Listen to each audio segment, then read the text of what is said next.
Mga mura. Mga mura lang dito. Nakarating ako ng Sokharaj ng Qatar. Ang haba. Oh,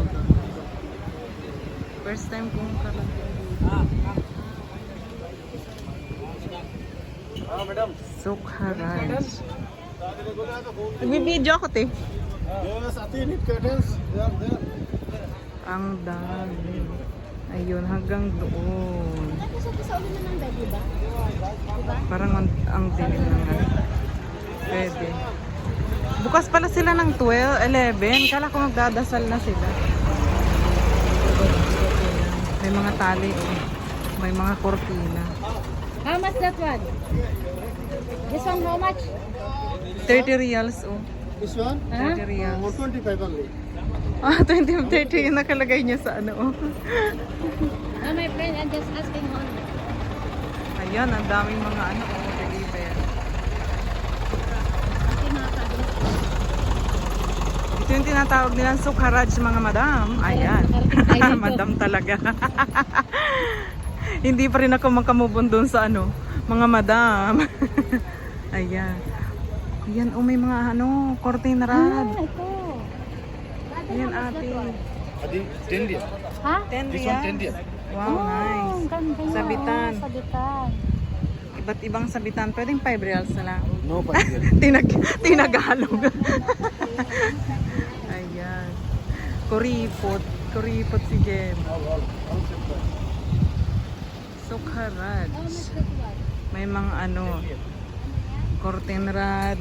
Ayan, may mga carpet. Iba't ibang carpet. Saan dito nakikita yung mga... Meron din silang floor mat. Ay! Diyos ko po. Mabanggaan na ako. Yeah, ate. Video? Yes! Good. And Filipino? Yes! Yeah, good. For Philippine.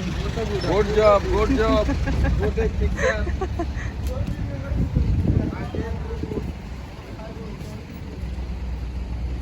Mura lang.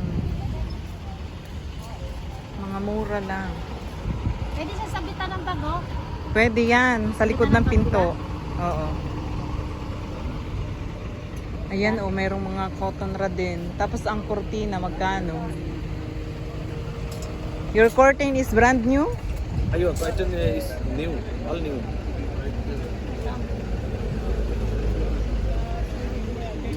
Hindi akalain makapunta dito sa ano. Ganda siya. Papatungan lang siya ng bag. Yung may kutsara tinidor sa kusina. Tapos itong may bulaklak, pwede yan sa likod ng pinto. Ayan. Okay, I will take one. Diba? Oh. Wala masyadong namimili. Wala ditong mga kabayan, mga babae, puro lalaki ang nakikita ko.